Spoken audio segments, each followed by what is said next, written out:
compromiso, ¿no? Son bacterias, bueno, hongos oportunistas que pueden afectar el pulmón, la médula ósea y en este caso el corazón, ¿no?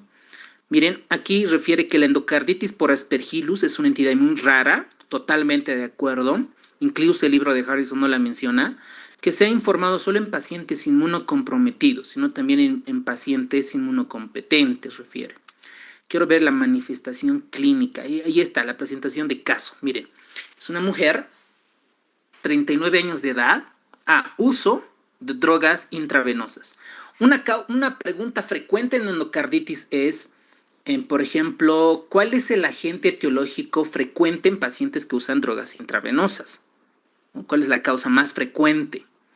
Entonces, ella consume cocaína y tiene un reemplazo valvular aórtico. Ok, por alguna razón, este paciente en la válvula aórtica no es nativa, ¿no? Tiene una válvula aórtica que no es de ella. ¿Por qué pudiera ser una persona de mujer de 39 años? Normalmente puede ser por válvula bicúspide, o sea, normal desarrollo de dicha válvula, o puede ser una degeneración, y una persona adulto mayor puede ser por degeneración de la válvula aórtica. Ahora la pregunta es, ¿por qué una mujer, por qué le pusieron válvula aorta biológica? Normalmente la de cerdo se les ponen. ¿Y por qué no le pusieron una válvula aórtica mecánica? ¿Cuál será la respuesta? A ver, algún crack, alguien que ya ha estudiado así full. ¿Por qué esta señora está con biológica y no con mecánica? Porque normalmente los cirujanos cardiovasculares les implantan una válvula mecánica. ¿Alguien sabe? Puede activar su micrófono o puede escribir en el chat tal vez.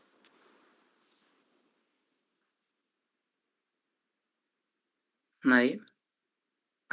Muy bien, doctora Alejandra. Excelente.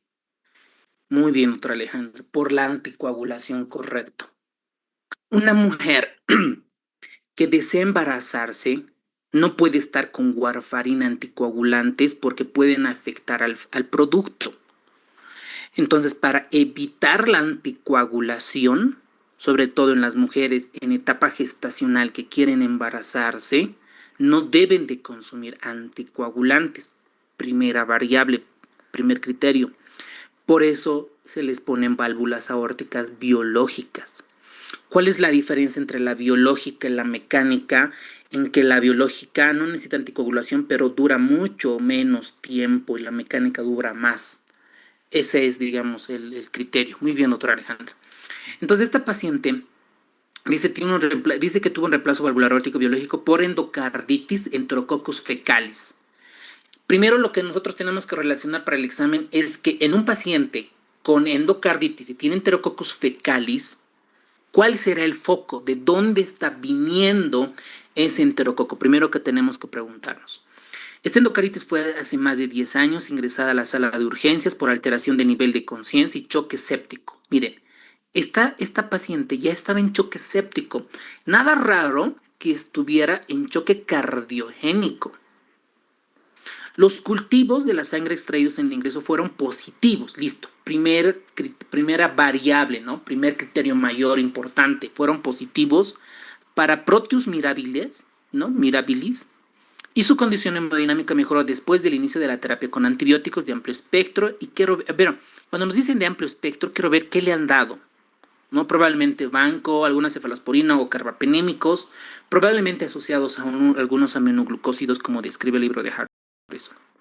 Cambio posterior a subtracción, adición de gentamicina. Miren, ustedes, cuando hemos visto el módulo de infecto, muy pocas veces hemos mencionado el uso de aminoglucósidos. En endocarditis es una de las pocas patologías infecciosas donde se utiliza aminoglucósidos. Miren, la ecocardiografía transesofágica reveló un elemento, miren, móvil de 11 milímetros en la valva coronaria derecha de la válvula aórtica. Entonces hay una pregunta, cuando estaba haciendo el fellow, decía, mayor a cuánto de vegetación tienen riesgo de hacer émbolos? Y la respuesta es más de 10 milímetros. Miren, esta vegetación midió 11 milímetros. O sea, el riesgo de émbolo séptico que pase al cerebro es muy alto. En la figura 1, ahora vamos a ver. La paciente sometió a un reemplazo biológico de válvula aórtica. Claro, como estaba infectado, los cirujanos cardiovasculares y el cardiólogo obviamente decidió cambiar. Un trozo de tejido valvular rescatado, vegetación se enviaron, el examen directo no reveló la presencia de bacterias de la tinción Gram, pero sí visualizaron elementos miceliales delgados, septados y ramificados, esto es Aspergillus. Entonces, los cultivos convencionales de la válvula resecada no revelaron presencia de bacterias, pero sí un hongo filamentoso, que en este caso fue Aspergillus. Bonito caso, bonito caso. Miren, esta es la ecocardiografía. Voy a ampliar la imagen para que ustedes puedan ver. Miren, este de color amarillo, esa es la vegetación. Y ustedes miren acá en este otro estudio donde se ven los filamentos. Alucinante caso. Entonces le piden la prueba de sensibilidad antifúngica y aquí el tratamiento, ¿qué pensaríamos para un aspergillus? Aquí anfotericina, ¿no? Este es el medicamento de elección. A ver, veamos qué le han dado.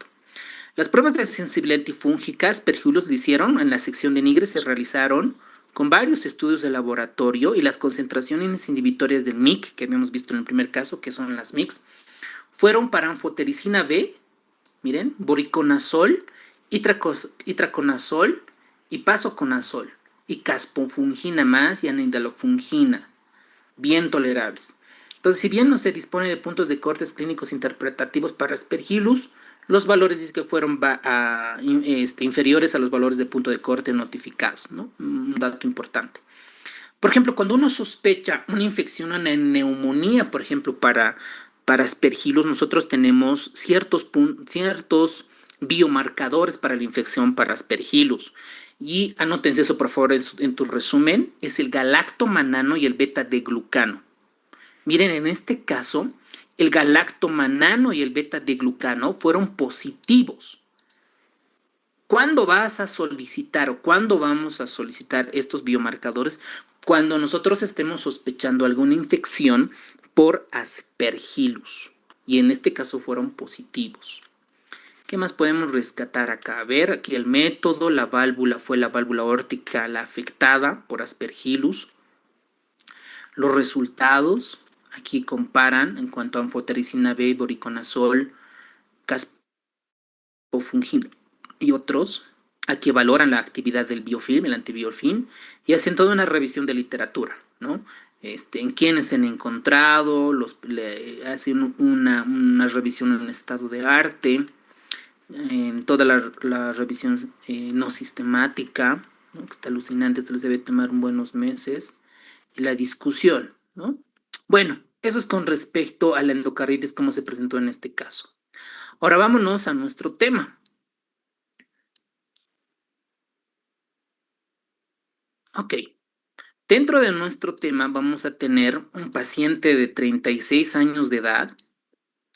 Miren, el antecedente de este paciente es que usa drogas intravenosas, en este caso heroína.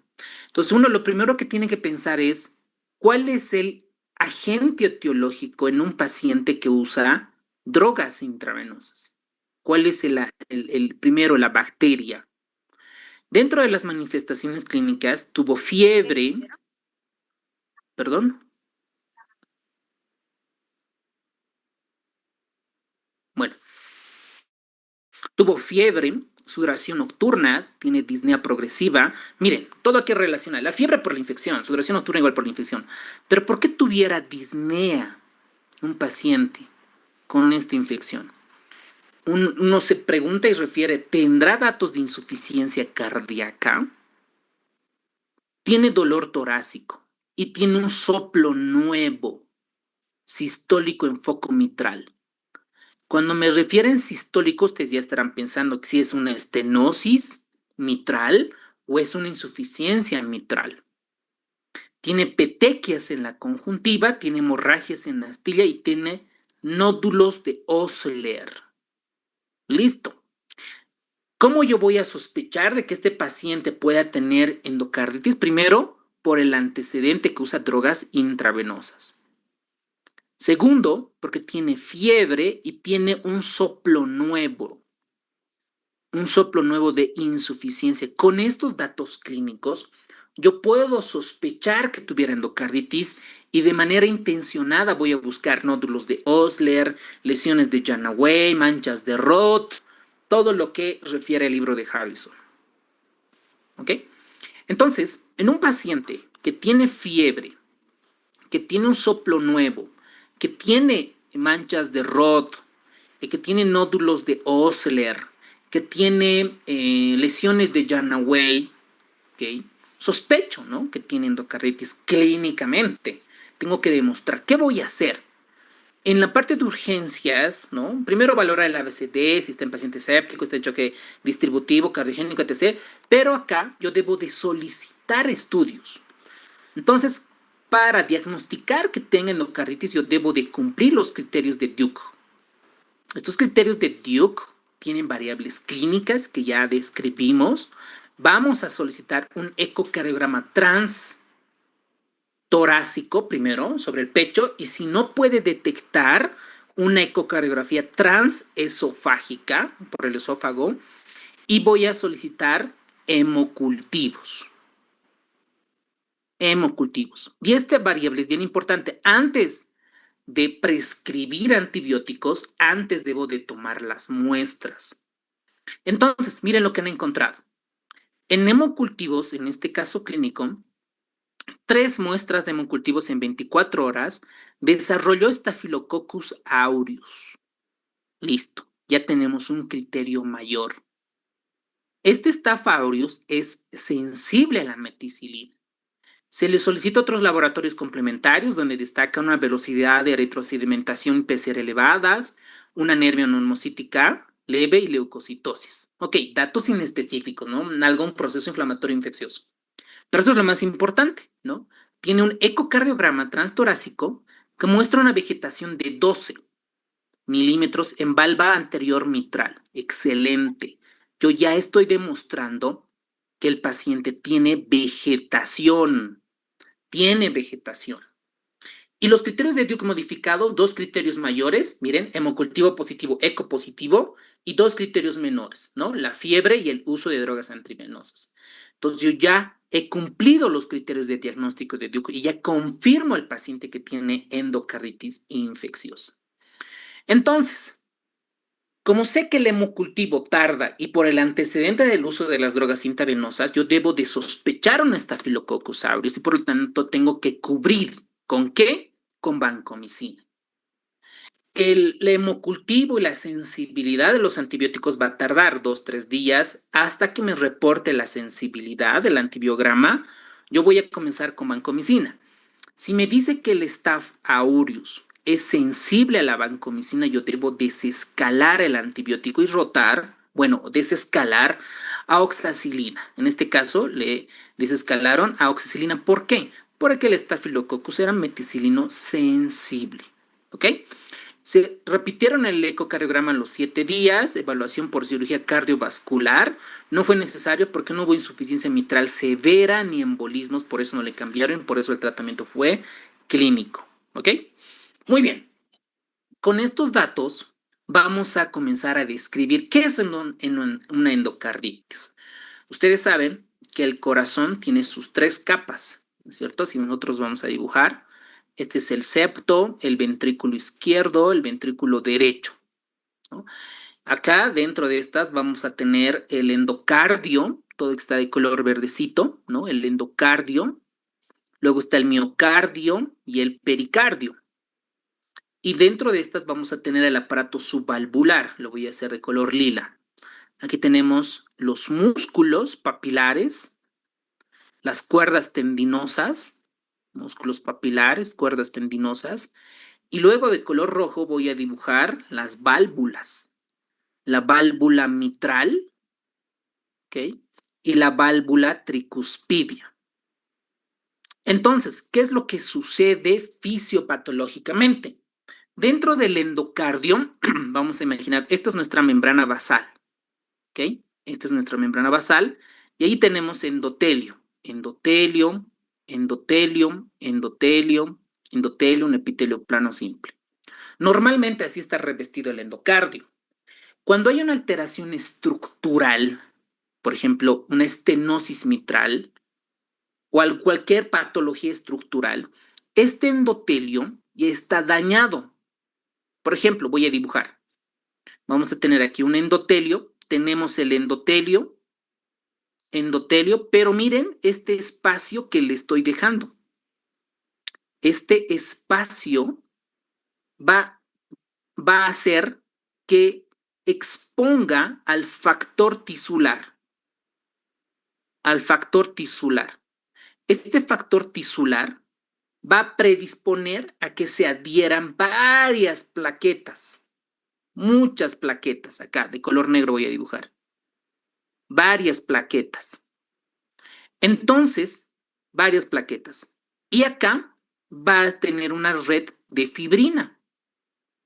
Una red de fibrina. A esto se denomina endocarditis trombótica, protrombótica, no infecciosa, que es a un principio.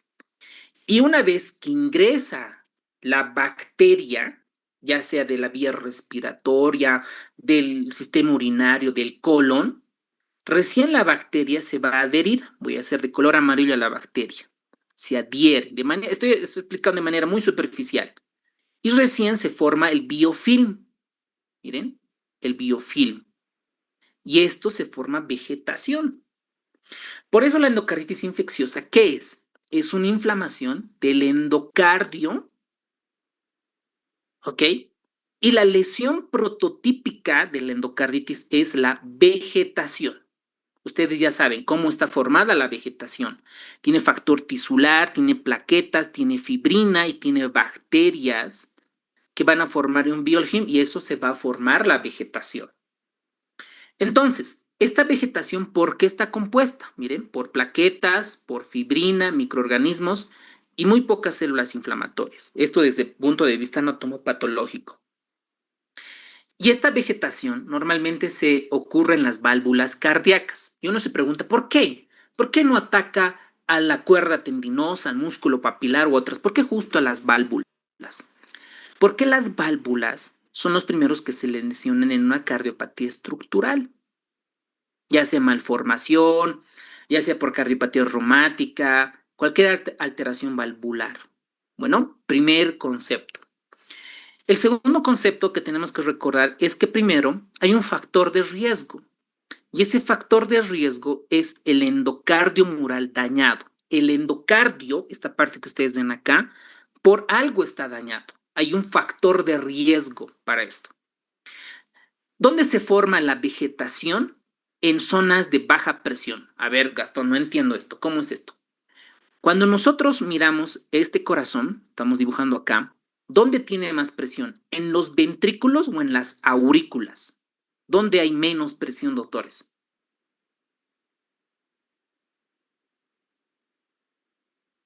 Ya pues. Las aurículas, doctor. Exacto, muy bien, en las aurículas. Entonces la vegetación se va a formar a nivel de baja presión. Si es, por ejemplo, acá en el lado izquierdo está el ventrículo izquierdo y está la aurícula izquierda, ¿dónde se va a formar la vegetación? A nivel de las aurículas. O sea, tenemos la válvula, ¿no? Está la válvula y aquí está la aurícula y aquí está el ventrículo. La vegetación va a ir a esta parte, ¿no? En nivel de baja presión. Por eso dice el libro de Harrison que las vegetaciones se van a formar a los lados de baja presión. Otro factor de riesgo es que todos los pacientes que ustedes han visto que tienen dispositivos cardíacos, ya sea un marcapaso, ya sea un DAI, ¿ok? Es un factor de riesgo. O catéter venoso que ustedes han visto en urgencias, en terapia intensiva, anestesia, quirófano, es un factor de riesgo que puede hacer endocarditis, sobre todo cuando están prolongados de manera de varios días. ¿Ok? Muy bien. Ahora, miren, esta es imagen en anatomía patológica de un paciente que ha fallecido por endocarditis. Miren, Este es el miocardio, ¿no? Muy hipertrofiado. Probablemente sea hipertenso el paciente. El pericardio, miren acá, está el músculo papilar. Estas son las cuerdas tendinosas. Y aquí está la válvula, miren. ¿Y dónde está la vegetación? Por encima, miren, aquí encima está. Encima, en las zonas de baja presión. Esto es una anatomía patológica. Cuando nosotros vemos en ecocardiografía, tenemos que buscar en zonas de baja presión, entonces en las aurículas. Estos son los ventrículos y estos, los de arriba, son las aurículas. Entonces yo tengo que buscar vegetación a nivel auricular. Miren, aquí está la lesión. Esta imagen es por una ecocardiografía y este lado está en el lado auricular izquierdo. Y cuando tomamos biopsia, nosotros vamos a revelar esta vegetación, está formada por bacterias, tiene una red de fibrina y tiene pocas células inflamatorias, como en este caso, neutrófilos. Muy bien. Ok, ya sé qué es endocarditis, infección del endocardio. ¿Cuál es la lesión prototípica? La vegetación. ¿Dónde se forman? En zonas de baja presión. Perfecto. Ok. ¿Cuál es el factor de riesgo importante? La lesión estructural, ¿no? El endotelio no está bien empedrado, ¿no?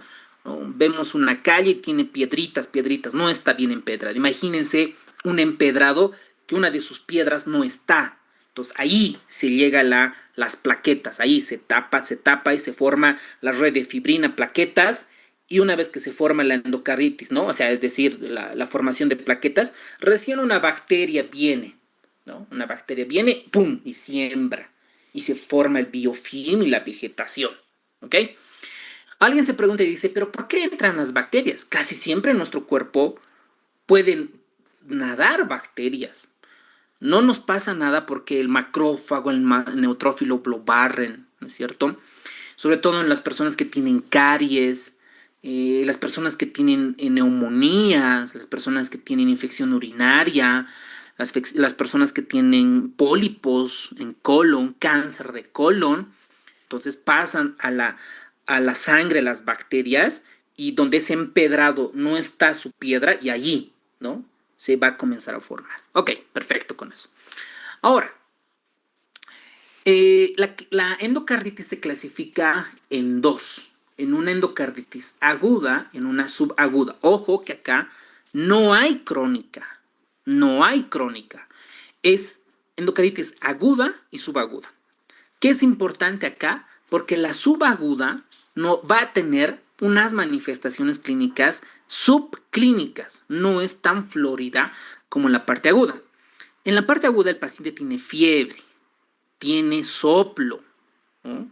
Tiene siembra sistémica y este paciente puede llegar a un choque cardiogénico o puede llegar a un choque séptico y puede fallecer. Mientras que en la parte subaguda tiene un curso indolente, ¿no? Subclínica, a veces fiebre, a veces no fiebre, incluso pueden tener febrículas.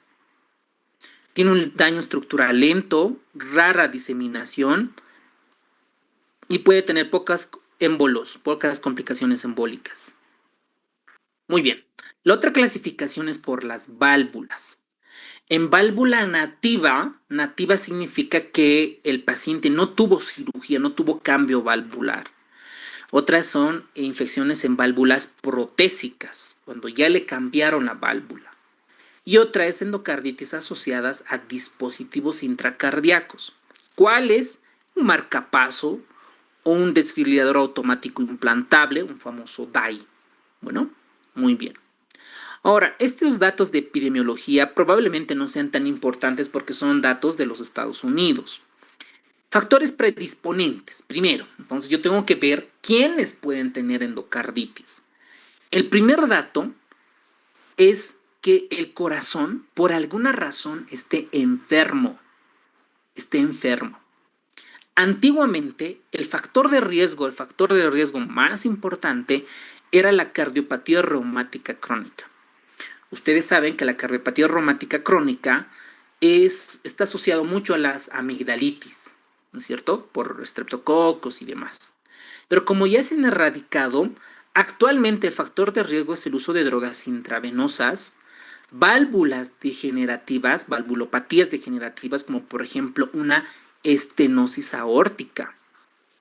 Una estenosis aórtica es un factor de riesgo para endocarditis.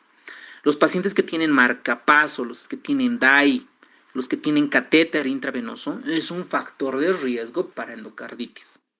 Bueno, ¿qué más? Dentro de las prótesis valvulares, la endocarditis, miren este dato, endocarditis de válvula protésica, suceden del 10 al 30% de los casos. El riesgo más frecuente es en el primer año de la cirugía cardiovascular. Luego tenemos el reemplazo valvular transcatéter, los dispositivos electrónicos implantables. Bueno, entonces, para nosotros, para el examen de la RESILO, dentro de los factores de riesgo más importantes son las enfermedades cardíacas congénitas. Ustedes imagínense comunicación interauricular, comunicación interventricular, persistencia del conducto arterioso. Obviamente, más o menos que uno de ellos debe tener mayor factor de riesgo. La cardiopatía reumática crónica, consumo de drogas intravenosas, valvulopatía degenerativa como la estenosis aórtica y dispositivos intracardíacos. Esos son factor de riesgo de que un paciente pueda tener endocarditis. Bueno, ok. Ahora, esta imagen no está en el libro de Harrison, ¿no? Yo quería saber, ¿no? Quiero saber por orden de frecuencia, en base al odds ratio y al riesgo relativo, qué factores de riesgo están importantes. ¿Ok? Entonces, miren lo que sale en la investigación. Dice que la enfermedad valvular cardíaca, digamos, ya sea una estenosis aórtica degenerativa, una estenosis mitral, cualquier valvulopatía es un factor de riesgo. Miren, el otro ratio es de 14.4 y el intervalo de confianza al 95% dice va de 6.14 al 32.58. Es decir, que esto es estadísticamente significativo. Indirectamente yo puedo decir que tiene una P menos de 0.05, es decir, es estadísticamente significativo. ¿Por qué? Porque no pasa el 1. Bueno, entonces indirectamente yo rechazo la hipótesis nula y acepto indirectamente la hipótesis alterna. ¿Ok? Primer factor de riesgo, valvulopatía cardíaca. Segundo, esta no dice Harrison. Dice que la bacteremia persistente es un factor de riesgo para endocarditis. Y uno se pregunta, dice, ¿qué es una bacteremia persistente? La bacteremia, no sé si dónde está mi diapositiva de bacteremias. La bacteremia persistente es en un paciente que por alguna razón hay bacterias en el torrente sanguíneo que los antibióticos no le están pegando. Entonces puede ser por un manejo antibiótico inadecuado, porque el paciente está con un biofilm y hay tolerancia antibiótica, y los dispositivos intravasculares, doctores. Un paciente que hace fiebre, no encuentras el foco y tiene un catéter, eso, y el antibiótico que le está dando no le está pegando y tiene bacterias persistentes, es importante, es un factor de riesgo para endocarditis. Por ejemplo, en la vida real, el lunes, si estaba de turno, y había un paciente enfermedad renal crónico, que hace el anterior viernes le habían instalado un catéter para hacer hemodiálisis, ¿no? Porque era por acceso superior, ¿no? Las venas. Pero al ponerle un catéter simple, no para hemodiálisis, no podía progresar porque estaba lleno de coágulo todas las venas yugulares, estaba coagulado. Pero el paciente, ¿por qué entró a terapia intensiva? Porque tenía fiebre y hipotensión. Pero, como era varón, es bien raro que pueda tener una ITU, no era neumónico, el pulmón se veía muy bien, no era neurológico, no era urinario, no era digestivo, nada. Entonces, lo único que habíamos sospechado de la infección era el dispositivo intravascular, el catéter de hemodiálisis. Entonces nosotros pensamos, razonando clínicamente, decimos, pero si recién le han puesto el viernes y para el lunes ya estaba con fiebre, hipotensión, y el único foco que estábamos sospechando era el catéter de hemodiálisis. Entonces es un dilema porque si nosotros, bueno, lo ideal es solicitarle los hemocultivos y acabo de ver el grupo de WhatsApp y la bacterióloga reporta que ambos hemocultivos, tanto el periférico y como el central del catéter y el otro, los tres han desarrollado Staphylococcus aureus. Entonces una bacteriemia asociada a catéter, a un dispositivo intravascular. ¿Ok? Si el paciente hace fiebre, del 15 hasta el 25% pueden tener endocarditis. Entonces, este paciente hay que hacerle un ecocardiograma para descartar que no tenga una endocarditis, porque desarrolló Staphylococcus aureus. Entonces, miren lo bonito que es discernir, analizar y ver cómo es la fisiopatología y cómo vas descartando enfermedades. Entonces, esos factores de riesgo. Otro factor de riesgo es el estreptococo, ¿no? Miren, 6.5. Normalmente, ¿dónde viven los estreptococos? En la vía respiratoria superior. Normalmente viven. Si una persona como tú no tienes ninguna cardiopatía estructural, pues no va a desarrollar endocarditis. Pero si una persona tiene una CIA, tiene una CIB, tiene estenosis mitral, es un factor de riesgo para que pueda tener endocarditis. Diabetes mellitus, cosa que el libro de Harrison no lo refiere a la diabetes como factor de riesgo. Enfermedad renal severa, prótesis valvular, hemodiálisis crónica, hipertensión pulmonar, miren, vegetación más de 30 milímetros y dispositivo intracardíaco. Todos estos son factores de riesgo para endocarditis. Si yo tuviera que realizar el examen, yo les pondría cuál es el factor de riesgo más importante para endocarditis. Y ahí las valvulopatías, ¿no? La respuesta correcta. Excelente. Muy bien, ahora vámonos a las etiologías. Dentro de las etiologías de las endocarditis, vamos a tener la Staph aureus en países desarrollados como etiología frecuente. El Streptococcus viridans es una de las causas más frecuentes de endocarditis. Normalmente, ¿dónde se encuentra el Streptococcus viridans? En la cavidad bucal. Los grupos HASEC, igual, estas bacterias, ¿en dónde están normalmente? En la vía respiratoria superior. Ahora, si un paciente tiene fiebre, tiene soplo nuevo y en el hemocultivo desarrolla Streptococcus galloliticus, antiguamente el Streptococcus bovis, yo debo de sospechar que algo le pasa en el colon.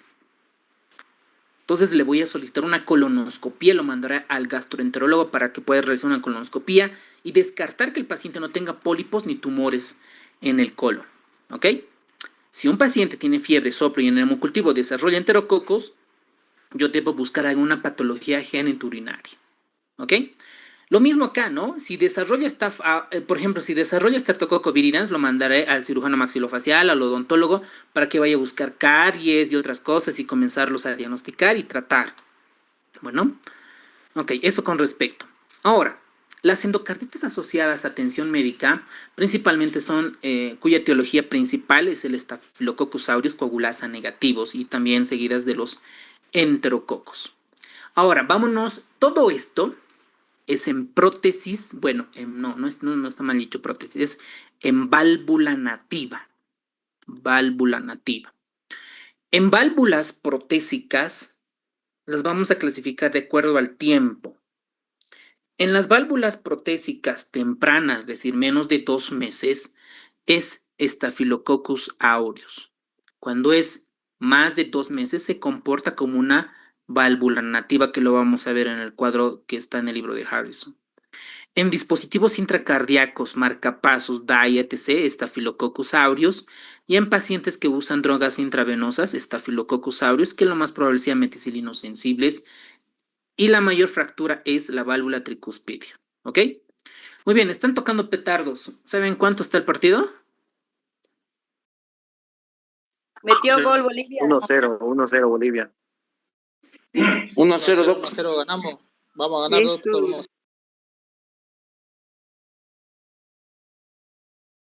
Excelente, amigos. A ver, quiero ver el gol. A ver, vamos a poner un ratito de pausa. A ver, veremos luego un ratito, 30 segundos. Tramítalo por aquí, doctor. Está bien, doctor. Todos somos bolivianos acá. De penal metió. Así que hay que apoyar nuestra selección. Terceros metió gol de penal. Ya. Qué bueno, qué bien. Los brasileros deben estar, porque está, creo que en el alto está haciendo un frío maldito y toda esta semana estaba lloviendo y creo que nevando incluso. Pero bueno, Recording sí. stopped. qué bueno. Entonces 1-0 ya. Vamos, entonces vamos al repechaje, ¿no? Con esto. Espero que... ¿Tenemos Sí. cuántos goles tiene que meter o algo así? ¿O ya es solo con ganar? Tenemos que esperar que Tiene que empatar Venezuela con Colombia. Venezuela tiene que perder. Si ganamos, Venezuela empate o pierda, nosotros estamos adentro. Súper. Ya, qué buena noticia. Ok, perfecto. Ya no nos desconcentraremos. Bueno, ahí va a estar. Supongo que están ustedes al lado con una tele al lado. Pero bueno, está bien, excelente. Vamos a continuar entonces. ¿Dónde estamos? Ya. Recording in progress. Hay unos casos especiales que refiere el libro de Harrison. Normalmente nosotros habíamos comentado que la clínica, el hemocultivo y el ecocardiografía son criterios para diagnóstico de endocarditis. Pero cuando el paciente tiene clínica, ¿no? Tiene clínica sugestiva y aparte el hemocultivo es negativo, vamos a tener en un 5 al 10% de los casos. Del 5 al 10%. ¿Por qué pueden ser hemocultivos negativos? Porque los antibióticos han usado previamente, por eso no hay que iniciar antibióticos antes de tomar los hemocultivos, clave eso para cualquier patología infecciosa. Y los microorganismos más difíciles de cultivar, esto anótense, resalten, repitan, dibujen en su resumen, es el grupo HASEC, que ya han preguntado, ojo, hemos visto que ya nos han preguntado, Klebsiella burnetii, esos dos, principalmente. Bueno, y otros diagnósticos diferenciales de endocarditis. Ok, esta es la etiología según el libro de Harrison. Miren, esta es de la última edición, esta imagen es la misma, ¿no? Se repite lo mismo con relación a la 2021 edición, así no hay muchos cambios. Ahora miren, vamos a clasificar en válvulas nativas, en válvulas protésicas, clasificación de endocarditis. En válvula nativa vamos a clasificar en válvulas extrahospitalarias y en válvulas asociadas a atención médica. ¿Cuál puede ser la atención médica? Puede ser una hemodiálisis, puede ser en cardio, la cosa es que esté dentro del hospital. ¿Tenemos que memorizar todo? No, lo más frecuente, lo potencialmente frecuente, lo que suelen preguntarnos. Es de como pregunta o caso clínico. Y en válvula protésica se la subclasifica en base al tiempo. Menos de 2 meses, entre 2 a 12 meses y más de 12 meses. Esto anótense, por favor, hagan su cuadro o flashcard y demás. Otras que están asociados a drogas intravenosas, ¿ok? Miren este que tiene abreviación de TABRPBE. A ver, miren, veamos acá dice. Reemplazo valvular aórtica transcatéter. Esto, ¿no? Esto es en reemplazo valvular transcatéter. Normalmente los cardiólogos intervencionistas suelen hacer las válvulas aórticas. ¿Ok? Y esta que dice CIE, IE, estos son con dispositivos intracardíacos. Vamos a poner acá marcapaso o desfibrilador automático implantable. Yo no sé si Harrison la toma en cuenta a los catéteres intravenosos, pero por lo menos claramente toma a los marcapasos y al dispositivo automático implantable, ¿ok? Bueno, al DAI. Ahora, voy a cambiar de color y esto van a notar en su resumen. Ahora, lo más frecuente, en válvula nativa, de manera extrahospitalaria o comunitaria, pueden poner acá el otro sinónimo, comunitaria, veamos lo más frecuente. es el estreptococo. Miren, con 40 dentro de una N de 1718 de muestra, lo más frecuente es el Streptococcus. ¿Ok? Dentro de los estreptococos es el Streptococcus viridans. Estreptococo viridans. Eso anótense, por favor. ¿Cuál es la causa más frecuente de endocarditis? Así, cuando dicen solo endocarditis, es Streptococo viridans. Ahora, si quieren plantear mejor la pregunta a los que van a hacer el examen, es endocarditis en válvula nativa comunitaria o extrahospitalaria. Bueno, perfecto. Ahora, en atención médica, hemodiálisis, etcétera, etcétera, vemos los más frecuentes. Staphylococcus aureus. Lo que el libro Harrison no dice, si este Staphylococcus aureus es meticilino sensible o es Staphylococcus meticilino resistente.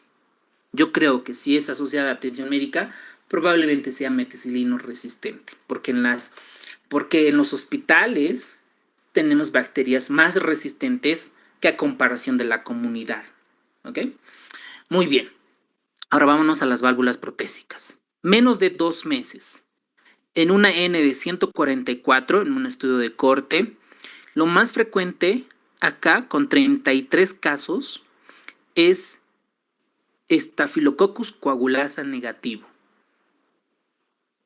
Recuerden que ya he entrado varias preguntas de teología, así que esta tabla es rentable. Puedo ganar muchos puntos acá. 33 entonces, ¿no? Lo más frecuente. En válvulas, entre 2 a 12 meses, vamos a ver, 10, 13, 35, continúa siendo Staphylococcus coagulasa negativo. Y más de 12 meses, la teoría dice que se comporta igual que la comunitaria. A ver, veamos. 8, 3, 6, 12, 11, 31. Totalmente de acuerdo, ¿no? Correlaciona. Miren, Streptococo viridans. Acá 40 y acá 31, como dicen, ¿no? Que se comporta igual que la comunitaria. Perfecto. Entonces, estos datos es clave, doctores, para su examen de la RESI. En válvulas transcatéter, veamos lo más frecuente. Incluso esto puede estar sesgado porque la diferencia solo es 1. Acá refiere a enterococos. Dentro de los enterococos, acá está el Enterococcus fecalis principalmente, 24. Miren, con una corte, con una muestra de 295. Esta podría preguntar, ¿no? Para que se placen toda su competencia y ustedes solo respondan, ¿no? En válvulas reemplazo valvulares aórticos transcatéter. Y en dispositivos, a ver, veamos, en marcapaso yo creo que es Staphylococcus aureus, ¿no? A ver, veamos. En marcapasos y DAI, en esta muestra es 41. Con una N de 333, 41 en este caso es Staphylococcus coagulasa negativo, ¿no? Toda esta parte. Entonces esa es la respuesta. Entonces tienen que memorizar 1, 2, 3, 4, 5, 6, 7. Tienen que tener en su Excel, en su Anki o en su aplicación 7 preguntas y respuestas de estas etiologías. Esas 7 yo creo que nadie les va a bajar y van a ganar buenos puntajes. ¿Ok? Muy bien. Esto es lo mismo, solo que es de la última edición del libro de Harrison, que no lo he visto muchos cambios. Muy bien, doctores. Ahora, preguntas. Ahora, miren, por ser el partido de Bolivia nada más, como está grabando, lo van a volver a ver y lo vamos a correr, ¿ok? O quieren participar respondiendo también, no sé, depende de ustedes. Podamos generar como 15 segundos por cada pregunta, ¿les parece? Ok, perfecto, vamos entonces en el chat, vamos Sí, respondiendo.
Muy bien, doctores. Vamos a continuar. Dentro de la fisiopatología de la endocarditis, primero, tiene que haber una predisposición. Lo vamos a dibujar de color rojo. El endotelio, ¿no? Membrana basal, su endotelio bien íntegro, normalmente. Así están nuestros endotelios. Es antitrombótica, antibacteriana. Pero cuando la válvula se enferma por cardiopatía reumática, fiebre reumática, o hay calcificación, ¿no? O hay una válvula bicúspide, solo una, el endotelio ya no está de forma homogénea, sino que está un endotelio, hay un espacio, bueno, está destruido el endotelio. Y lo que expone acá son, dentro de la membrana basal, ciertos componentes, como por ejemplo el factor tisular. Después también se expone uno que es el factor de von Willebrand, y así sucesivamente. Entonces, cuando se expone esto por coagulación, que ustedes han repasado en fisiología de Guyton y otros, las plaquetas se añaden, pues, aquí se juntan. Entonces, es una endocarditis no bacteriana, ¿no? Acumulación de plaquetas, en otras palabras. Se forman acá plaquetas. Y entonces se forma una red de fibrina. Ahí. La red de fibrina. Recién en los siguientes pasos viene la bacteria, digamos, vamos a ver una bacteria X por ahí, un estreptococo, no, un estreptococo son redonditos, ¿no? Streptococcus viridans, y se añade acá, se junta. Y este Streptococcus viridans forma su biofilm, más que todo, sobre todo el Staphylococcus aureus. Se forma un biofilm. Por eso los antibióticos no penetran rápido, sino necesitan de mucho tiempo para entrar y necesitan 2 o 3 antibióticos. Ya se forma allí. Entonces, lo primero que nosotros tenemos que recordar como médicos es que primero el endotelio está intacto, normalmente es resistente a la infección. Pero cuando hay una lesión endotelial como esta imagen, esto crea aumentos de flujos turbulentos. Eso es el primer caso fisiopatológico que genera turbulencia. Y esa turbulencia genera infección directa y formación, esto es lo que se denomina la endocarditis trombótica no bacteriana. Esto, antes de que llegue la bacteria, solo tiene plaquetas fibrina, a eso se denomina esto, endocarditis trombótica no bacteriana. Entonces, sucede, ¿no? Comienza a dañarse, y miren esta imagen. Lo primero, miren, aquí está el endotelio. Y este endotelio está dañado. Este de color lila, este de color amarillo se van formando ya todas las bacterias y las plaquetas se van añadiendo. Y hay persistencia de bacterias y hay proliferación de esta vegetación y hay diseminación, pueden crearse. Entonces el microorganismo entra al torrente sanguíneo de las zonas colonizadas, ya sea de la cavidad oral, ya sea de la parte respiratoria o incluso del colon, ¿no? Dependiendo qué bacteria estemos encontrando. Y el Staphylococcus aureus se adhiere a estos componentes superficiales que son los famosos reconocedores de moléculas de adhesión de matriz. Y hay un factor de aglomeración, y por la presencia del factor de von Willebrand se adhieren más plaquetas, y así va creciendo dicha vegetación. Entonces, primero hay una lesión endotelial.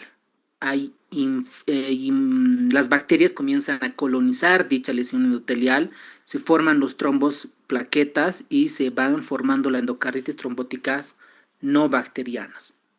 Ahora uno se pregunta y dice, ¿qué cosas cardíacas favorecen a la endocarditis?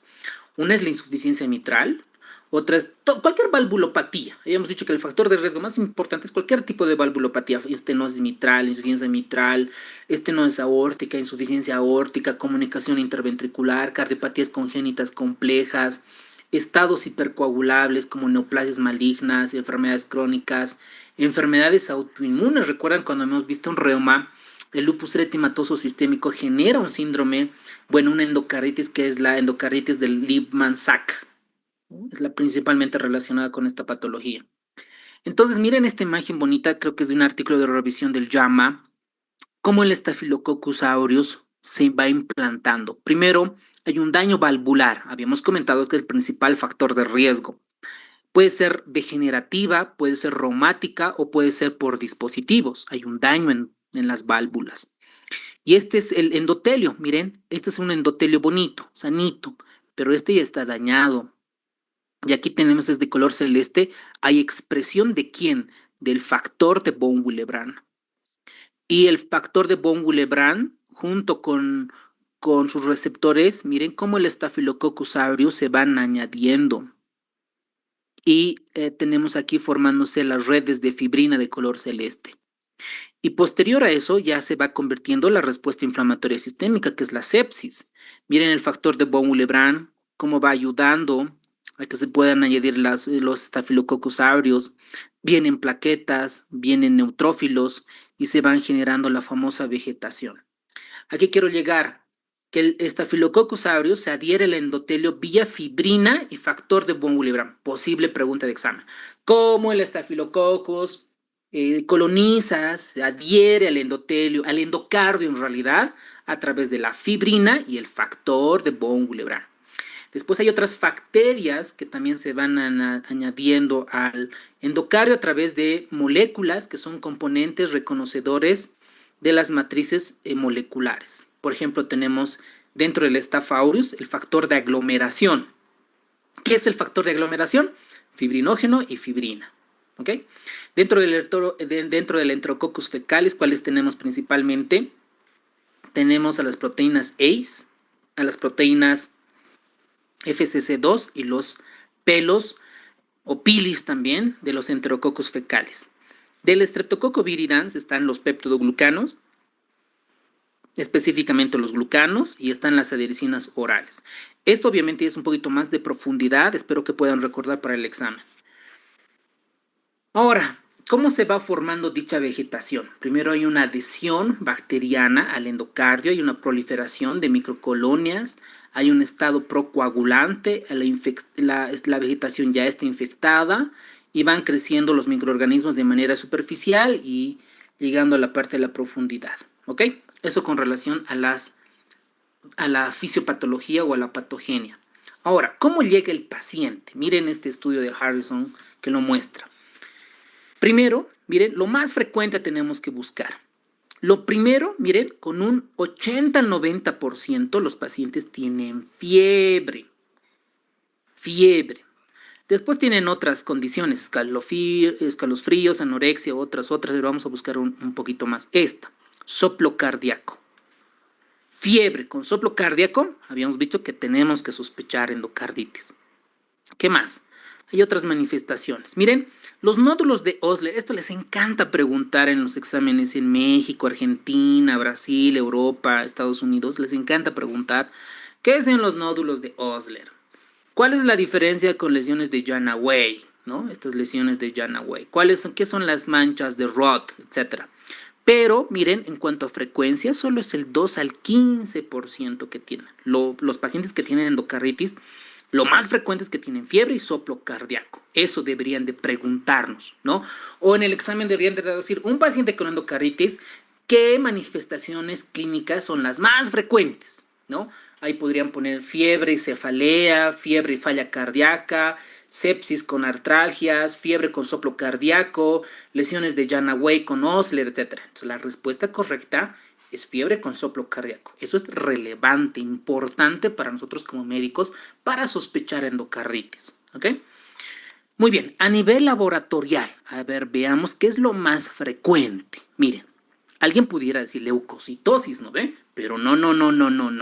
No es leucocitosis. Miren, anemia, vamos a ponerlos en primer junto con la velocidad de eritrosedimentación y los complejos inmunes circulantes.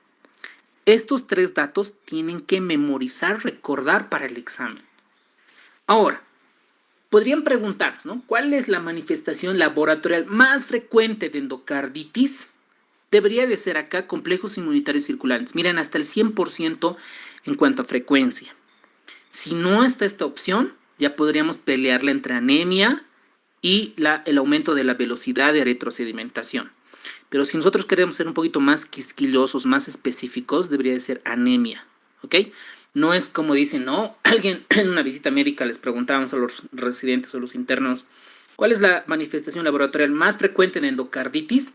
Todos decían leucocitosis, no es cierto, ¿no? Es anemia junto con la velocidad de eritrosedimentación alta. Esos dos datos son clave e importante para los pases de guardia, exámenes del internado, pregrado, resi, posgrado. Manifestaciones cardíacas, soplo, ¿ok? Soplo. ¿Qué otro dato más pudiera ser? Si la endocarditis es tan severa, grave, el paciente puede llegar a insuficiencia cardíaca, ¿no? Si está mal la válvula mitral, entonces falla cardíaca del BI, ¿no? Estertores crepitantes, ingurgitación yugular, reflujo hepatoyugular, todo lo que hemos llevado de insuficiencia cardíaca.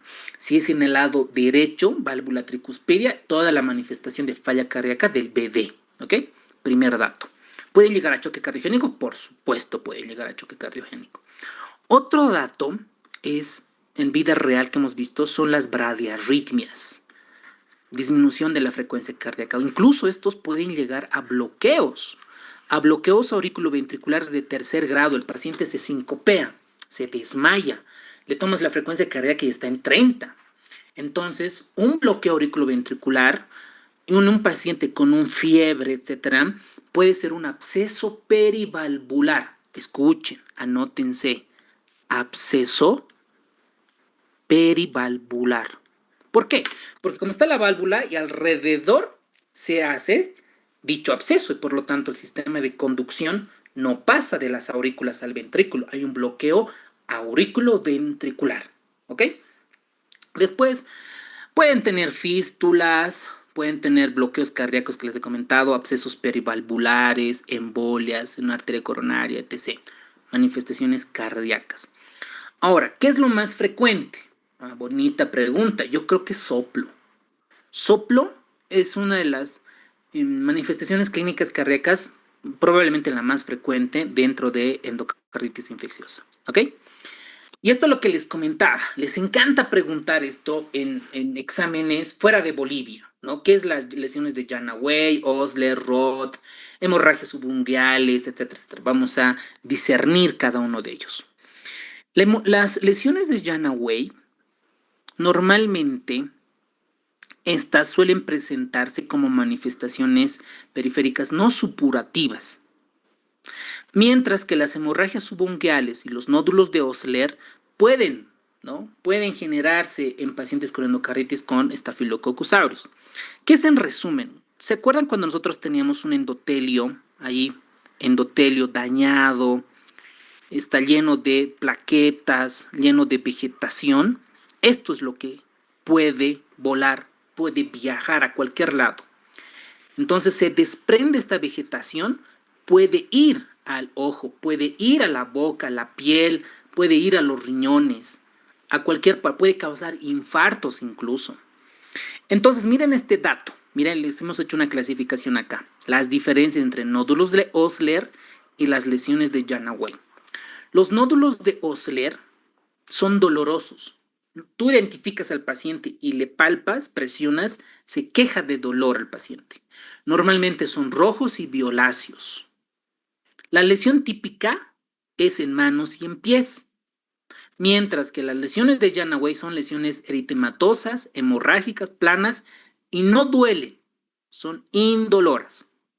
Y esto es frecuente en palmas, ¿no? O en las plantas de los pies. Son indoloros principalmente. Hasta allí, con estas características, esta imagen, ¿qué será, doctores? ¿Un nódulo de Osler, nódulos de Osler, o serán lesiones de Janaway? ¿Qué será esa imagen? Nódulo de Osler, doctor. Exacto. ¿Por qué? Porque está en el pulpejo de los dedos, de las manos. Entonces ahí nosotros presionamos y el paciente va a referir dolor. Entonces ahí es nódulos de Osler. ¿Por qué se forman los nódulos de Osler? Porque hay una reacción antígeno-anticuerpo. Hay una reacción, formación de inmunocomplejos. Entonces, ¿qué era un inmunocomplejo? Antígeno y anticuerpo, ¿no? Eso se juntan y viajan por el cuerpo y el sistema inmunológico reacciona, lo ataca, por eso duele. lo ataca, duele. Y estos pueden generar vasculitis.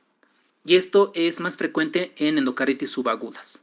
Bueno, mientras que las lesiones de Janaway son esas vegetaciones que estaban formando en el corazón, vuelan, viajan. Y esos son microémbolos sépticos que se van formando en las palmas o en las plantas. Y esto es frecuente por Staphylococcus aureus. A ver, primera imagen.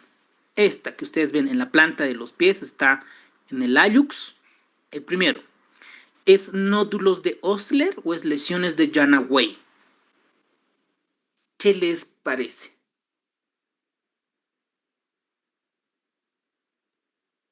Osler. Osler. Ya, Osler. porque está casi en los pulpejos, ¿no ven? Si el paciente aquí, la clínica nos va a ayudar. Si estamos dudando, nos va a ayudar aquí. La clínica del paciente va a referir dolor. Y esto va a ser nódulos de Osler. ¿Ok? Ahora veamos esta imagen, esta de acá, en la planta de los pies. Estas lesiones que vemos acá que estoy pintando. ¿Qué lesión será? ¿Osler o será lesión de Janaway o microémbolos sépticos, si quisiéramos llamarlo? Janaway. Exacto, ¿no ves? Son lesiones de Janaway. Entonces son microémbolos sépticos. ¿Por qué? Porque estas se encuentran en las plantas, en las palmas de las manos, no en los pulpejos. Entonces aquí el paciente no refiere dolor, ¿no? No refiere dolor. Estos nódulos de Osler es un fenómeno inmunológico porque duele entre antígeno y anticuerpo, es dolor. Las lesiones de Janaway son microabscesos, microémbolos sépticos. Y no es característica de endocarditis, también en otras patologías infecciosas suelen dar, ¿ok? Entonces, en resumen, los nódulos de Osler son pequeños, rojos, dolorosos, se encuentran en los pulpejos. Mecanismo inmunológico. Las lesiones de Janaway están en las palmas, son máculas, pápulas rojas, indoloras, y son microémbolos sépticos. Y un resumen para recordar de un profesor que nunca lo voy a olvidar es que el Osler duele y el Janaway viaja, ¿no? Esta frase no lo olvido de mi profesor que me enseñó esas lesiones. Osler duele porque es inmunológico, porque genera vasculitis entre interacción antígeno y anticuerpo, ¿no? Fenómenos inmunocomplementarios. Las lesiones Janaway viaja porque son émbolos sépticos y no duelen. Espero que con eso haya quedado claro la diferencia entre estas dos. Entonces, como el corazón está infectado, puede lanzar émbolos al cerebro, émbolos al riñón, al vaso, al hígado y puede generar infartos en dichos órganos que están afectados. Por ejemplo, en pacientes que usan drogas intravenosas pueden generar endocarditis en el lado derecho y generar émbolos sépticos pulmonares, como ustedes ven en la imagen. Entonces pueden generar infartos en el riñón, en el vaso y otros componentes. ¿Ok? 15 segundos, doctores, por cada pregunta. Vamos.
Miren esa pregunta, dice absceso perivalvular. Absceso.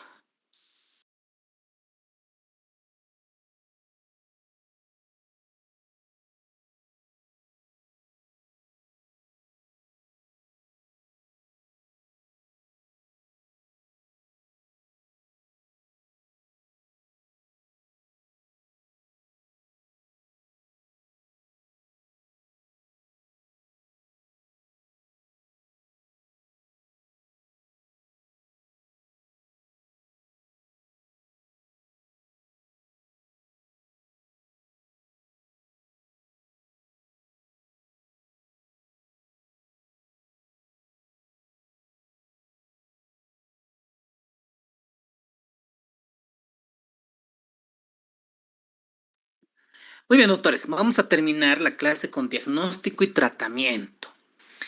El diagnóstico, ¿cómo sospechamos? Tú estás rotando en medicina interna o te llega un paciente a la consulta, te reporta fiebre, ¿no? Dice, doctor, tengo temperatura, fiebre, y tú lo revisas el corazón y tiene un soplo. Entonces sospechamos, ¿no? Entonces le preguntamos al señor o a la señora, señor, ¿usted tiene un problema en el corazón? Sí, doctor, me han detectado un soplo antes. O estoy enfermo del corazón porque me han dicho que tenía cardiopatía reumática, o en nuestro medio, ¿no? En Sucre, Potosí, Oruro, no, me han dicho que tengo chagas, ¿no? Tengo chagas. Ustedes saben que el chagas afecta al corazón y afecta al intestino grueso, bueno, y el esófago y demás. Ya, ok, me voy apoyando. No, doctor, tengo un marcapaso. No, dice, doctora, tengo un DAI, y etcétera, etcétera. Voy buscando factores. En nuestro medio no es tan frecuente el uso de drogas intravenosas, esto es más para Estados Unidos. O que el paciente, un joven, 18, 20 años, te diga, doctor, me han detectado un soplo, por eso no he entrado a la premilitar o al cuartel. ¿No? Tengo comunicación interauricular, listo. Entonces eso me ayudan. Entonces, cuando yo reviso, hago el examen semiológico, voy a buscar un soplo intencionadamente. Manifestaciones extracardíacas, todo lo que ustedes han mencionado, ¿no? Las manchas de Rod, hemorragia subungual, hemorragias retinianas, fenómenos de Osler, lesiones de Janaway, comienzan a buscar o eventos vasculocerebrales. ¿Y qué es lo que vamos a hacer? Primero el ABCD, ¿no? Primero, cómo está respirando la vía aérea, la respiración, circulación, vemos. Si el paciente está estable, tomo hemocultivos, rápido. Si el paciente está inestable, está chocado, choque séptico, choque cardiogénico, dependiendo, obviamente lo estabilizo, lo doy suero, ¿no? Su cristalol de 30 ml kilogramo peso, su noradrenalina, su vasopresina. Si está un gasto cardíaco menos de 2.2, le doy milrinona, dobutamina, dependiendo, le hago un electrocardiograma, le hago el eco. Voy optimizando, lo voy salvando, porque hemos dicho que jamás de los jamás se mantiene hipotenso a un paciente. ¿Ok? Entonces, hacemos todo ese abordaje y antes de administrar antibióticos, por más inestable que esté, tomamos hemocultivos. Primero estabilizo siempre al paciente y recién lo abordo. Tomamos hemocultivos y vemos, ¿no? Una vez de solicitar los hemocultivos del catéter, de vía periférica, ¿no? De todos 3 muestras por lo menos, le solicitamos que venga el cardiólogo, el que hizo la alta especialidad o la maestría en imagen cardíaca, porque necesitamos una ecocardiografía transtorácica. Transtorácica es ETT acá. Ahora, doctor, ¿yo lo puedo hacer? Si eres emergenciólogo, intensivista, anestesiólogo, internista, sí, lo podemos hacer una ecocardiografía transtorácica, pero el que está mejor entrenado, porque todos los días hace, es el ecocardiografista. Por eso es lo ideal acá que lo haga un ecocardiografista. Bueno, y vamos a buscar si cumple los criterios de Duke. Para que un paciente tenga endocarditis infecciosa, diagnosticar, vamos a usar los criterios de Duke. ¿Cómo hacemos el diagnóstico? Esto es pregunta de examen, aquí en Bolivia y en otros países. 2 criterios mayores, listo. Hemocultivo positivo y mostramos que hay vegetación, listo, diagnóstico.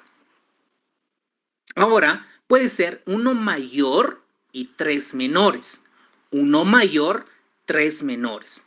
O puede ser 5 menores de los criterios con cualquiera de esos 3 variables con sus componentes, hacemos diagnóstico. Ahora, ¿cuándo es posible endocarditis infecciosa? Cuando hay 1 mayor y 1 menor. Eso es posible. o 3 menores, es una endocarditis posible. Rechazada es cuando el diagnóstico alternativo, la resolución con antibióticos menos de 4 días y ausencia de hallazgos de necropsia de cirugía, rechazamos la endocarditis infecciosa con esas variables. Ahora, ¿cuáles son los criterios mayores? Hemocultivos positivos para microorganismos que son típicos para endocarditis infecciosa en múltiples muestras, por lo menos varias. Y tenemos que demostrar que realmente existe la vegetación. ¿Y cómo vamos a demostrar que existe la vegetación? Por ecocardiografía transtorácica, un principio. Si no la puede detectar, recién solicitamos una ecocardiografía transesofágica. Aquí nos suelen preguntar cuánto es la sensibilidad, la especificidad, el área bajo la curva, el Eichmann ratio y otras variables estadísticas para diagnosticar endocarditis. Pero esto ya es más de tema de cardio como tal. Los criterios menores. Esto de memoria y por fisiopatología. Primero, factor de riesgo. Si el paciente tiene CIA, tiene estenosis reumática, tiene estenosis aórtica, usa drogas intravenosas, es un criterio menor. Segundo, fiebre. En Harrison, fiebre se la considera mayor o igual a 38.3 grados centígrados, pero para 38 refiere el libro de Harrison, porque fiebre mayor o igual a 38.3, ¿no? Es el punto de corte. Menos de esta es febrícula, ¿no? Porque algunas veces he escuchado a algún doctor, ¿no? En el hospital, tiene 37 de fiebre. No, eso no es fiebre, eso es febrícula. Fenómenos vasculares. Esto van a volver a repetir en las siguientes. ¿Cuáles son los fenómenos vasculares? Embolias, hemorragia subconjuntival y las lesiones de Janoway. Esos son 3 fenómenos vasculares principales. Después hay otras igual. Por ejemplo, las hemorragias subungueales, otro fenómeno vascular. Fenómenos inmunológicos, 3, doctores. Nódulos de Osler, los que duelen por la vasculitis. Glomerulonefritis, esta es hipocomplementémica porque baja los complementos. Y el factor reumatoide positivo. 3 fenómenos inmunológicos. Y otra evidencia microbiológica no mayor. Esos son los criterios menores. Bueno, ahora sí, doctores, ¿cuáles son los, activen su micrófono, cuáles son los fenómenos vasculares en endocarditis infecciosa? ¿Cuáles son, doctores? Ya, muy bien. ¿Qué más? Embolia. Ya, las embolias. No, los nódulos de Oslo no son fenómenos vasculares, son fenómenos... Hemorragias conjuntivales. Eso, hemorragias conjuntivales, hemorragias subungueales, muy bien, excelente, muy bien. Ahora, los fenómenos inmunológicos, ¿cuáles son? 3, ¿cuáles son? Nódulos de Osler. Nódulos de Osler, Factor reumatoide. Manchas de Roth. Glomerulonefritis. y la glomerulonefritis hipocomplementémica. Perfecto, excelente. ¿Alguien por ahí ha escuchado manchas de Roth? Las manchas de Roth, ¿qué son? ¿Fenómenos vasculares o fenómenos inmunológicos? Vasculares. Inmunológicos. Está bien. Ahora, dentro de cómo se realiza el hemocultivo, ahorita lo vamos a aclarar. Los hemocultivos es clave para diagnosticar endocarditis, ¿no? Eso es ver la bacteriemia continua y miren el procedimiento. Tienen que ser 3 juegos de hemocultivos. Ustedes saben que los hemocultivos los tomamos en unos frasquitos, más o menos unas botellitas que tienen su componente, su líquido, ¿no? Su medio, donde tienen que crecer las bacterias. Entonces toman 3 muestras. ¿De dónde? Si el paciente tiene catéter, tomas una ID y 2 periféricas. Y si no, pues tomas 3 periféricas, ¿no? 2 frascos cada uno con 10 ml y de sitios diferentes de la punción en 1 o 2 horas. Si este desarrollo, ustedes saben que a los 2 días o 3 días ya nos tienen que reportar el cultivo y antibiograma. Si esos son negativos a los 3 días, se repiten los cultivos y se consideran técnicas especiales ya dentro del laboratorio. Si el paciente está estable, no inicio antibióticos empíricos. Si el paciente está inestable, recién puedo iniciar antibióticos empíricos, pero siempre antes tomando la muestra. Esto es una imagen, una copia y pegado del libro de Harrison. Miren, aquí están los hemocultivos positivos. La evidencia de compromiso endocárdico, aquí es básicamente demostrar la vegetación por algún medio.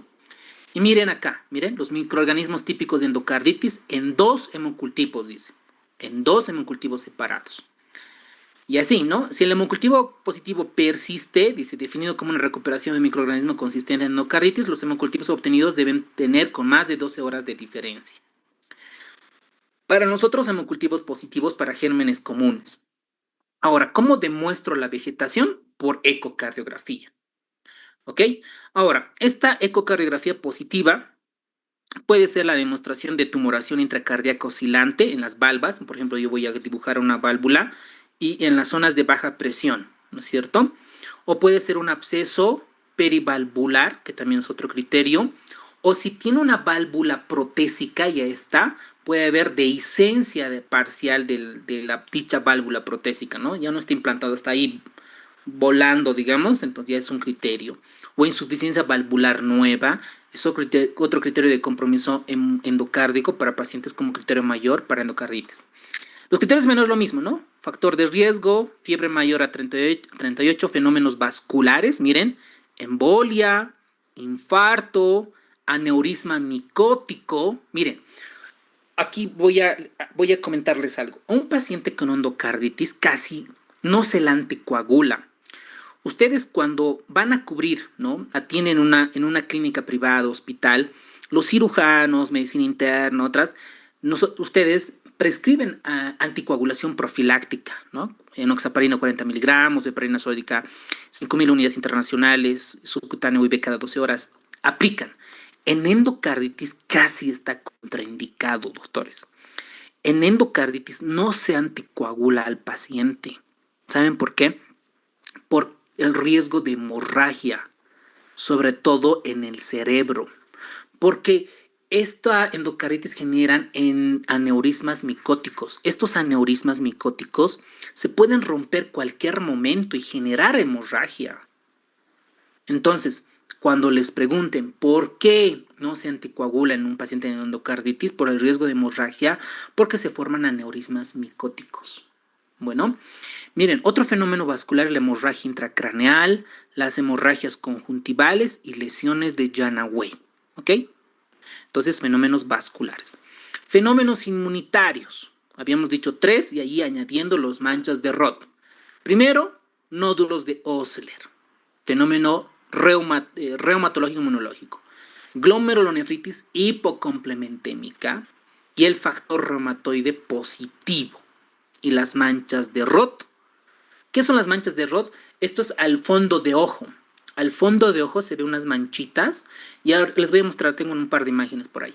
Y la evidencia microbiológica que es un hemocultivo positivo pero que no cumple el criterio mayor como se indicó antes, como en estas características, ¿ok? Entonces, esto de memoria, doctores, porque ya han preguntado y pueden volver a preguntar, son etiología y los criterios de Duke son los más rentables para el examen de endocarditis, ¿ok?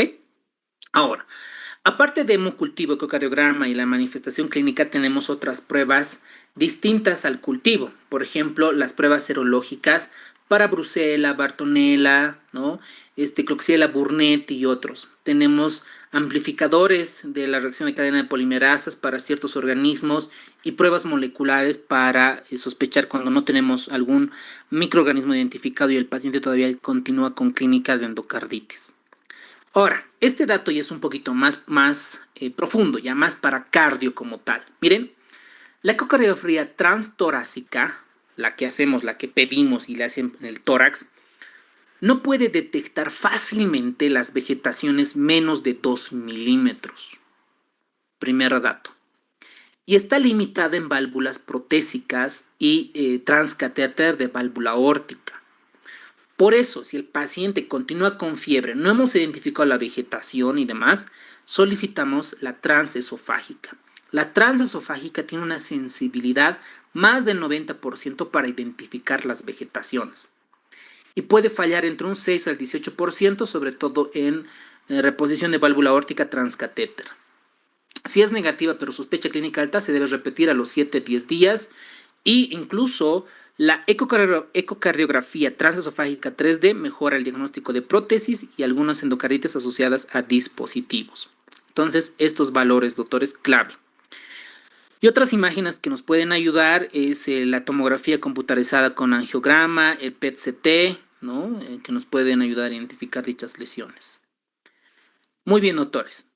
Y aquí tenemos algunas características que valoran la ecocardiografía en pacientes con bacteriemias monomicrobianas asociadas. Por ejemplo, miren, para Staph aureus, para Enterococcus fecalis y para el Streptococcus beta hemolítico.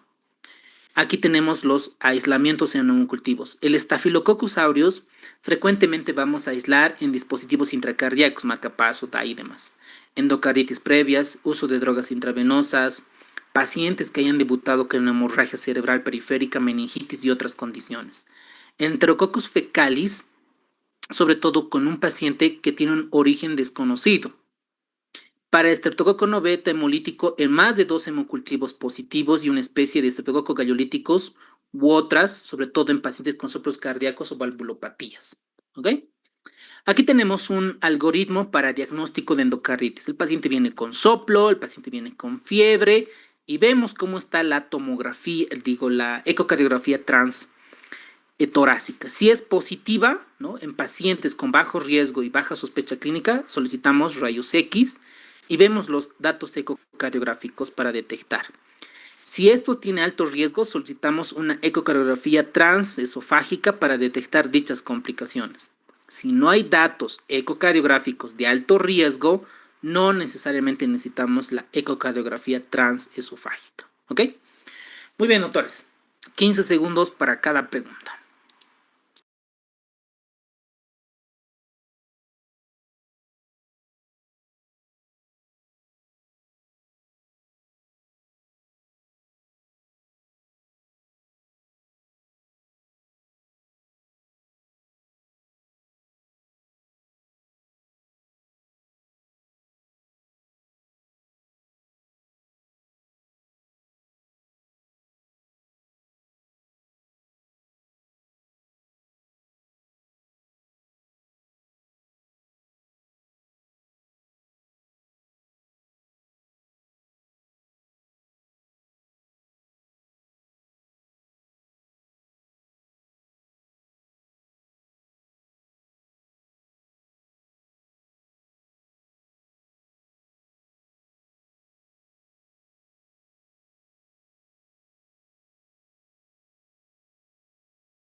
Muy bien, ahora dentro del tratamiento, primero recuerden no iniciar antibióticos antes de la toma de hemocultivos. necesitamos 3 juegos de hemocultivos, 2 frascos y el juego de 10 ml en separados entre 1 a 2 horas. El tratamiento debe ser bactericida y prolongado, porque recuerden, a la vegetación tienen que ingresar hasta el núcleo. Difícil de erradicar en la vegetación, necesitamos terapia bactericida sostenida y debemos de individualizar dichos antibióticos. Aquí les traigo un resumen, así de manera simple. Miren, para endocarditis de válvula nativa, recuerden primero asociar siempre con el germen. Asociada a cuidados de salud, ¿ok? Vancomicina, con eso cubre Staph aureus, meticilino resistente y cefepime. Con esto cubro gram negativos, incluidas las pseudomonas aeruginosa. Entonces, este es el medicamento para estos casos. Para una endocarditis de válvula nativa subaguda, recuerden que cambia el grupo HASEC, recuerden, entonces vancomicina con ceftriaxona. Para endocarditis en válvula protésica menos de 1 año, vancomicina, gentamicina más cefepime. Con esto cubro Staphylococcus aureus, esto cubro gram negativos y con esto cubro gram negativos y pseudomonas. Más de 1 año es similar a la endocarditis de válvula nativa subaguda. Entonces, esto es de manera resumida, así si quieren, super fast en cuanto al tratamiento. Pero vamos a ir uno por uno. Primero, para el Streptococcus viridans, ¿no? Una de las bacterias más frecuentes. Tenemos que ver, depende de la concentración inhibitoria de la penicilina. Si esta es baja, la penicilina G o la ceftriaxona, algunos consideran otras guías, ¿no? La gentamicina en cursos de tratamientos abreviados y seleccionados. Para pacientes que tienen MIC intermedias o altas, ahí se la considera una resistencia moderada. Por lo tanto, vamos a usar beta-lactámicos y aquí va sí o sí la gentamicina. Y la gentamicina, recuerden, es nefrotóxica, por eso se le debe cada 48-72 horas controlar los niveles de creatinina. Las duraciones, miren, para válvulas nativas es 1 mes, 4 semanas. Para válvulas protésicas son 6 semanas. Siempre preguntan esto, doctores, casi siempre el tiempo porque es importante. Ahora, para Enterococcus fecalis, ¿no? Estas no mueren con beta-lactámicos solos, requieren sinergismo. En este caso es ampiogen o peni con gentamicina. La opción B, que es un poquito menos nefrotóxica, es ampicilina dosis altas con ceftriaxona. Ahora, alguien pudiera decir, y esto suelen preguntar, ¿qué pasa si es resistente, por ejemplo, a la vancomicina o el Enterococcus fecalis, por ejemplo, ya es resistente a la vancomicina de por sí? Entonces ahí se la considera la daptomicina a dosis altas durante las 6 semanas. Para Staphylococcus aureus, bien fácil. Puede ser un Staphylococcus aureus meticilino sensible o un Staphylococcus aureus meticilino resistente. Si es sensible, es oxacilina. Si es resistente, vancomicina. Si es resistente a la vancomicina, daptomicina a dosis altas. Así de manera resumida. Miren, para Staphylococcus aureus meticilino sensible, oxa. Para si es resistente, vancomicina, ¿ok? O daptomicina. Para si es una endocarditis derecha, del hemicardio derecho, no complicada y es por Staphylococcus meticilino sensible, igual oxacilina. Si es derecha por Staphylococcus resistente, vancomicina o daptomicina. Eso es clave, ¿ok? Para prótesis ahora, doctores, para una endocarditis de válvula protésica por Staphylococcus aureus ya no es con 4 semanas, son 6 a 8 semanas. Y esta terapia, ¿no?, tiene que ir sí o sí con rifampicina. ¿Por qué? Porque la rifampicina rompe el biofilm de esa vegetación, ¿ok? Muy bien. Para grupo HASEC, neumococos gram negativos no fermentadores, para el HASEC va bien la ceftriaxona. Bueno, ¿ok? Para neumococos, dependiendo la concentración inhibitoria para penicilina, si es menor o igual a 4, penicilina G o ceftriaxona. ¿Ok? Para pseudomonas, recuerden la cefalosporina antipseudomonas. Recuerden ceftazidima, cefepime, y a veces acompañadas de tobramicina a dosis altas. Para enterobacterias, beta-lactámicos, muy bien, con aminoglucósidos. Y para hongos, anfotericina B lipídica, fluticasona o algunas equinocandinas, pero anfotericina B es un medicamento de elecciones. Recuerden, el caso clínico que hemos visto con Aspergillus tenía muchas sensibilidades en muchos de estos antifúngicos. ¿En quiénes vamos a indicar cirugía temprana? en pacientes con disfunción valvular severa o prótesis? Clásicas preguntas de endocarditis. Muy bien, si los pacientes tienen cultivos negativos, nosotros debemos de sospechar que pudiera ser algo subagudo o ver el paciente, los antibióticos no están en las dosis correctas y demás, y pues el tratamiento es banco-ampi con sulbactam o banco con ceftriaxona, y en algunos casos se añade doxiciclina si es que sospechamos Bartonella, por ejemplo. Después, para serologías para Brucella, Bartonella, Coxiella, etcétera, ahí el tratamiento, aparte de si tiene émbolos sépticos, es retirar dichos émbolos. Y si el paciente tuvo contacto con antibióticos previos, se hace una inhibición del esquema hasta que puedan desarrollar las bacterias, siempre que el paciente esté estable, ¿verdad? Aquí tenemos las dosis, miren, para estreptococos, ¿no? Sobre todo susceptibles a penicilina, las dosis correspondientes. Si hay resistencia a la penicilina, se añade más aminoglucósidos o vancomicina, por ejemplo. Para estreptococos con resistencia moderada a penicilina con una MIC mayor o igual a 0.5 o una MIC menos de 8, esta penicilina más gentamicina.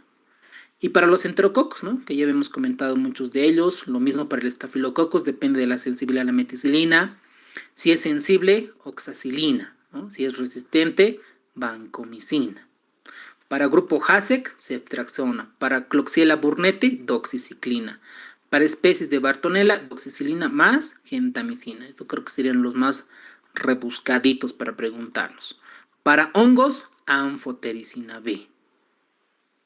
Ahora, el tratamiento antitrombótico, recuerden que no normalmente se administra.